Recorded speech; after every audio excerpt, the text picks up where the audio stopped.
under God.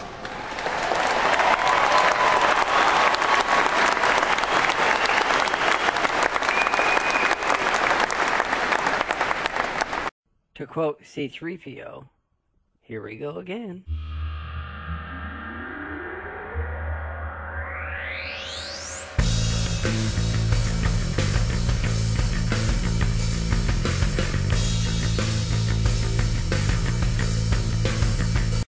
That was Lebanon, Missouri's Lebanon Public High School's principal, Kevin Lowery, addressing the graduating class of 2014.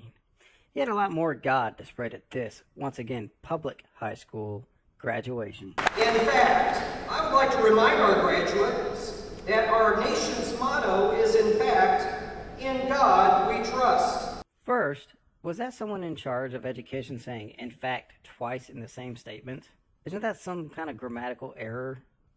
Second, as we can see by this Wikipedia page on the United States motto, quote, "E pluribus unum," from many, one, had been adopted by an act of Congress in 1782 as the motto for the seal of the United States and had been used on coins and paper money since 1795. Thus, it had been unofficially considered to be the country's motto, unquote, and had only been changed to "In God We Trust" in 1956.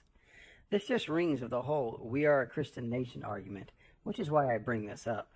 If you're ever in doubt, just take a quick look at our nation's currency, and you'll find out for yourself.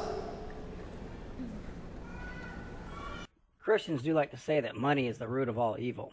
You think this might be what they mean? A similar phrase appears in the final stanza of the Star-Spangled Banner, written in 1814 by Francis Scott Key and later adopted as the U.S. national anthem on March 3, 1931 by U.S. President Herbert Hoover. The song contains an early reference to a variation of this phrase, "And this be our motto, in God is our trust." Wait a damn minute. That last part seemed really familiar. A similar phrase appears in the final stanza of the Star-Spangled Banner, written in 1814 by Francis Scott Key and later adopted as the U.S. national anthem on March 3, 1931 by U.S. President Herbert Hoover.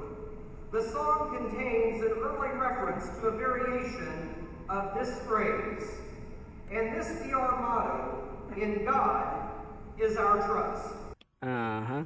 You know what they call it in academia when you quote someone else but don't cite the source? Plagiarism. Yeah, that's what they call it. And you know what? It also applies in speeches. And one of the most famous sentences in the American history, taken from our Declaration of Independence, reads, "We hold these truths to be self-evident, that all men are created equal, that they are endowed by their Creator with certain unalienable rights." Wait, could you repeat that last part? "That they are endowed by their Creator with certain unalienable rights." Unalienable? Is that what you said? And yes. Okay, that's what I thought you said. That among these are life, liberty, and the pursuit of happiness. Well, good. You can quote the Declaration of Independence. You know, that non-legal document that was little more than a declaration of war. A list of the reasons why the U.S. went to war with Great Britain so that it could win its independence from King George. This passage has come to represent a moral standard to which the United States should always strive.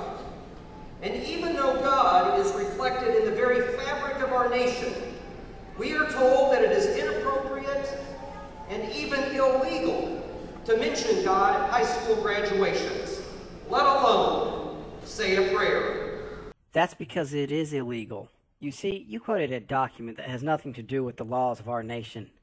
You'd think that an educator, someone in charge of shaping the minds of our children, could tell the difference between a legal document and a simple declaration of war. The U.S. Constitution, the legal document, says in the very first sentence of the very first amendment, Congress shall pass no law respecting an establishment of religion. In Article 11 of the Treaty of Tripoli, it says, "As the government of the United States of America is not, in any sense, founded on the Christian religion.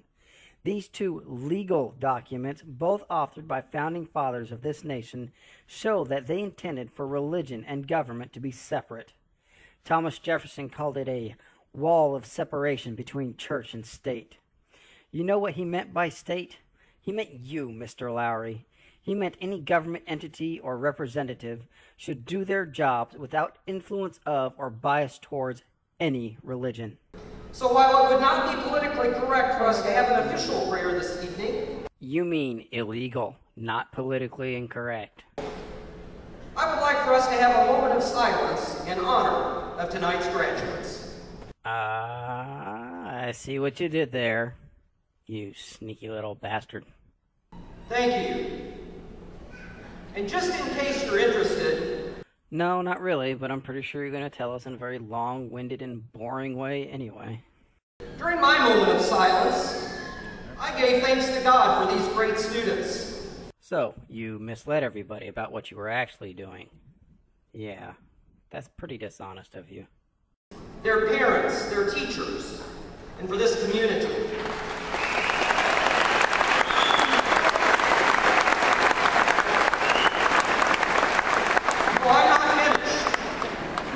Are you sure you're not finished? Because you've already mentioned God, creation, or prayer 10 times in the last 3 minutes of this opening speech. An opening speech at a public high school graduation. Fine, but wrap it up, please. I have to get this finished and uploaded before every other atheist YouTuber beats me to the punch. I ask God to protect these students as they go their separate ways into the world. I ask God to avail himself in every possible way. And I ask God to watch over them, to protect them, and to bless them with self-fulfillment, with compassion, inner peace, and personal prosperity.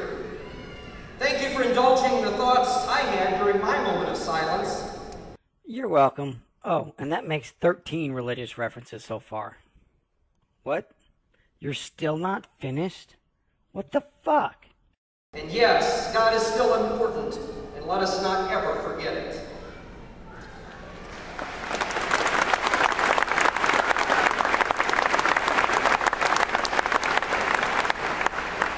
So, good evening, and welcome to our 143rd commencement ceremony. Okay, now that we've heard from you, allow me to retort. First, I'd like to talk about your little speech.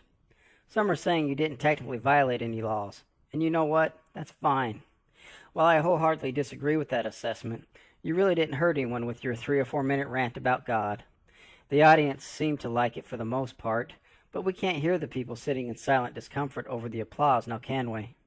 So we don't really know how many, if any people, were taken aback by your inappropriate and possibly illegal speech.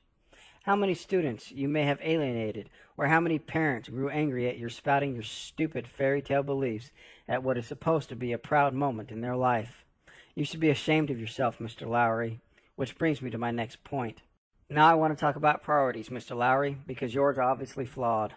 Your state ranked 47th in education in 2012, grades K through 12. Your school ranked worse than 56.4% of all the schools in Missouri in 2013.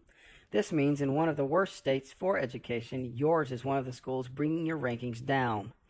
Perhaps instead of worrying about your ability to pray or talk about God at your school, you should start worrying about your ability to educate your students.